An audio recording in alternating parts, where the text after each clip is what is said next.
కృషి ఉంటే మనుషులు ఋషులవుతారు, మహాపురుషులవుతారు.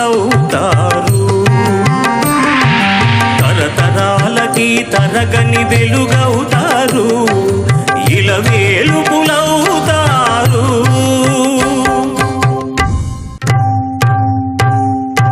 అడుగో అతడే వాల్మీకి, బ్రతుకు వేట అతనికి, అతి భయంకరుడు యమకింకరుడు, అడవి జంతువుల పాలిటి. అడుగో అతడే వాల్మీకి.